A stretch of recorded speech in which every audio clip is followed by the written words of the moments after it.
Suite aux caricatures réalisées par Charb, du journal Charlie Hebdo, de nombreuses réponses au même niveau ont été diffusées sur Internet.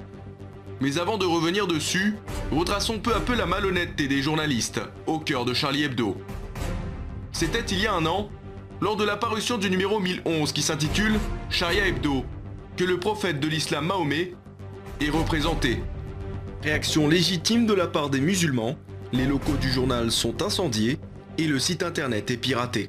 Aujourd'hui, Charlie Hebdo récidive, caché derrière une soi-disant liberté d'expression qui reste sélective et défendue par le gouvernement. En effet, après le film anti-islam diffusé sur internet, le journal ne trouve rien de mieux à faire que de caricaturer une nouvelle fois le prophète de l'islam. Encore une fois, Charb fait preuve de malhonnêteté en effectuant un coup de pub qui a fait succès. Les questions des Français sont nombreuses. Était-il nécessaire de rajouter de l'huile sur le feu? Ces caricatures valent le coup d'un tel risque pour nos otages français dans les pays majoritairement musulmans. Après ces indignations, faut-il que le gouvernement français s'étonne de la montée de l'islamisme en France?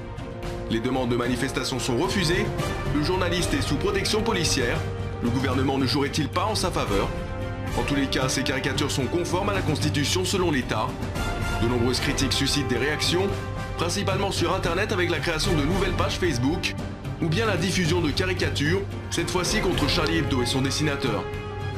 Modèle hitlérien, fasciste, raciste ou encore islamophobe, toutes les raisons sont bonnes pour se positionner au même niveau que le journaliste, belliqueux et irresponsable.